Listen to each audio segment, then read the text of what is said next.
What's up, Baylor family? We've got kind of an exclusive emergency Inside Baylor Sports podcast situation here as Baylor has announced the starting quarterback for the 2024 football season. Dequan Finn, the transfer from Toledo, who arrived on campus back in January, will officially be the starter for the season opener against Tarleton on August 31st at McLean Stadium. And if all goes well, obviously he'll be the starter throughout the season. So kind of an experienced guy, dynamic athlete, solid passer. If there was kind of a three-phrase description to give him, that would be it. Grayson, what's your initial reactions, and what does this change for you, if anything, about the outlook for the season? This is definitely not a surprise. I mean, it's something that we've talked about a lot, and he was really the first big statement, I feel like, that Baylor had about where they're at NIL-wise. And that was a huge statement that they put on display early on, really, in the transfer portal process. We knew they were going to go after a quarterback. They targeted Dequan Finn. They reached out to other quarterbacks as well, but Dequan Finn was the guy that they ended up kind of landing on, and a guy that they felt like could really take their offense to another level. And when you look around kind of the rankings, various rankings you look at, this is a top 12 to 15 type transfer portal quarterback. Some might even have him even higher than that. But at the end of the day, it was a huge get for the staff. This guy was a MAC Most Valuable Player of the Year last year, won a lot of football games. I think this is great for Baylor going into this season. I think he provides something dynamic to this offense that they've really been missing. Yeah, I mean, the first and foremost thing about him is his athletic ability. He was a guy that was tracked as a top 6 fastest ball carrier in the country last year. When in terms of him holding the football in his hands and taking off and running, he measured at 21.9 miles per hour, and that was top 6 of all of college football, which is really impressive, and it speaks to who he is. But he's also a solid passer. That's not the overall strength of his game, but he can make the throws that he needs to make. We talk about arm strength. Most all of the throws that you would want him to make, he can make in some form or fashion. Yeah, he's not going to throw the ball 70 yards downfield, but he's going to be able to throw it sideline to sideline across the middle of the field. He can take deep shots. One of the things I was most fascinating in researching him, I was most fascinated by, was that if you compare him to other Big 12 quarterbacks last year, including Blake Shapen, his percentage of deep shot throws was much higher. At the same time, his completion percentage was also high compared to his peers, which gives me a good comfortability of saying he's probably not going to have to take nearly as many deep shots in this particular schemes as he did at Toledo, but if he does, he can complete those. So he's a dynamic passer to an extent. He's dynamic with his legs. And as you mentioned, he's won a lot of games. I mean, every year that he was at Toledo, he won more and more games. So I think the variety of ways he can impact the game is strong, but I don't think that you can discredit his ability to win games, because he took Toledo kind of up the threshold of that conference, and they were in the championship game 2 years in a row, and he is coming here to win. And you don't have a guy like that is going somewhere to look to win. He wants to win, and I think that can't be overstated.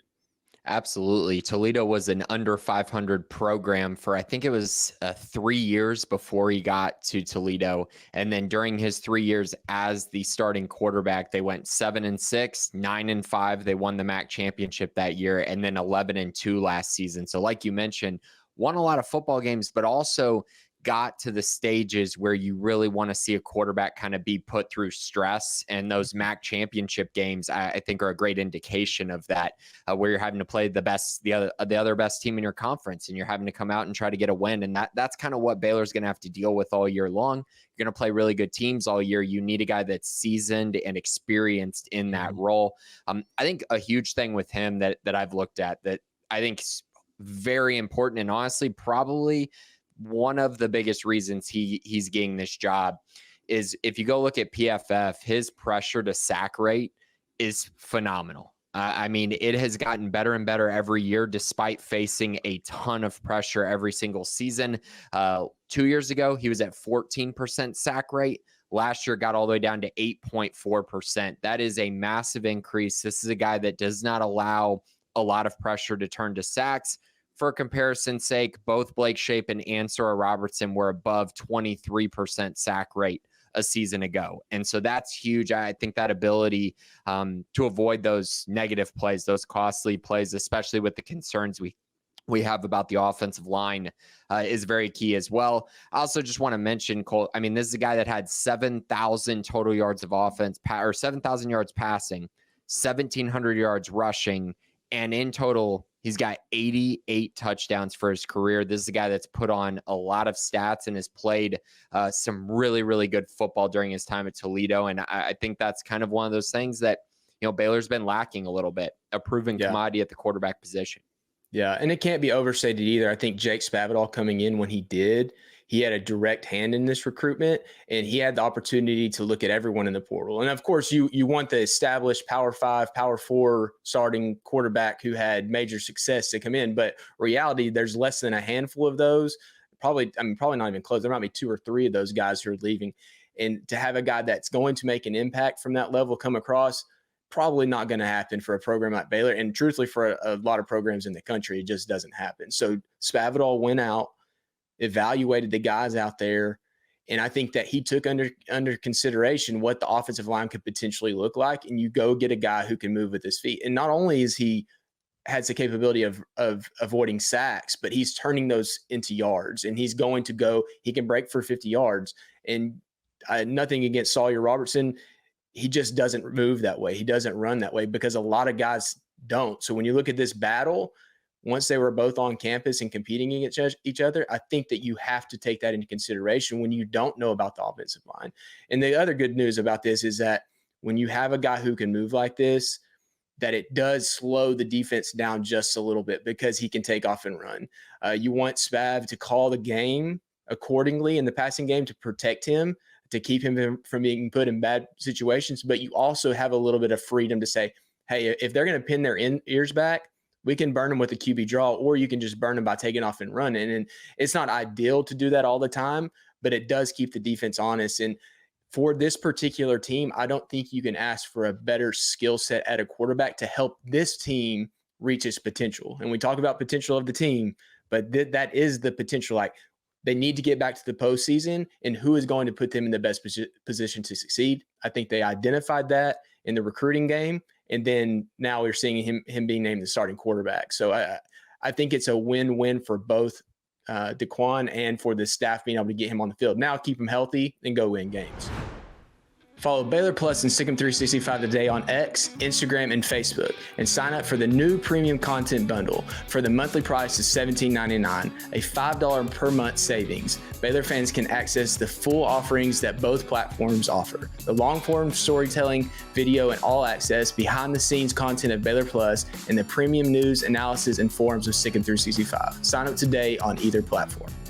Don't forget to subscribe to our podcast, leave a review, and tell your friends about us. Catch Colt and I on Inside Baylor Sports every weekday. You can also watch the video version free over at BaylorPlus.com or the official Baylor Athletics YouTube channel.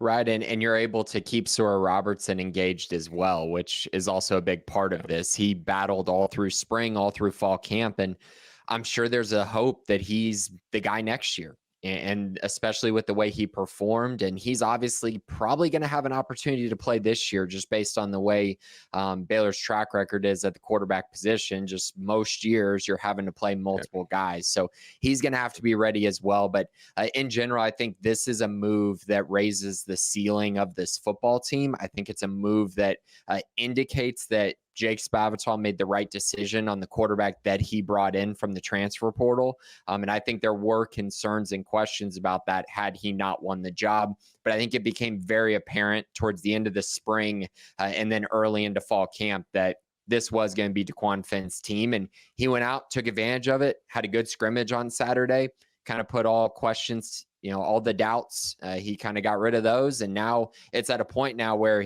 everyone can just move forward. And I think that's great for this team as well. You got a couple weeks before the season starts, and you really, really need to have that guy solidified just for the locker room, just for the roster, just for everyone to kind of know where things are at. I think it's really important. And I think this is a huge decision by Dave Aranda and Jake Spavital, and the right one. Yeah. So we've mentioned about him being a winner. He's won in the last 3 years as a starter to a great extent and elevating that program at Toledo. We know what he can do with his legs and breaking down a defense when asked to. You hope that he doesn't have to do that a lot, but it's a possibility that he will, considering everything going around. But there's one thing that I wanted to mention, and we hear it a lot with Coach Aranda, especially the last 2 years, is about leaders and leadership and trying to find those guys who can withstand the storm. And he's been put in pressureful situations, but I thought there was a cool story from senior receiver Hal Presley in a recent media session where he mentioned that DQ loaded up during the offseason and went to Dallas with him. And I'm not sure what other receivers were there, but he made the effort to load up and go back to Dallas with Hal to work out with him and get to know him. And I think when you hear and you listen back to older media sessions about receivers and the effort that he has gone to establish himself as a good teammate, as a leader, I'm not saying that Sawyer didn't do it or Blake didn't do it last year, but DQ did that. And now that he's the starter, those things will be remembered. He set himself up for these moments. And I think that because of those things, that team, they're going to rally around him. But also in those moments, I think there's going to be a guy that his teammates he's going to be a guy that the teammates can turn to him and say, hey, we're counting on you to get this done and we have trust in you. And I think that can't be overlooked for a program that was kind of wayward in trying to find their identity the last year. They needed a guy like this that says, hey, it's going to be me and let's go get it done. Definitely. I think that is a big thing as well. And obviously for a transfer guy, you kind of have to do that if you want to have success initially during your first season.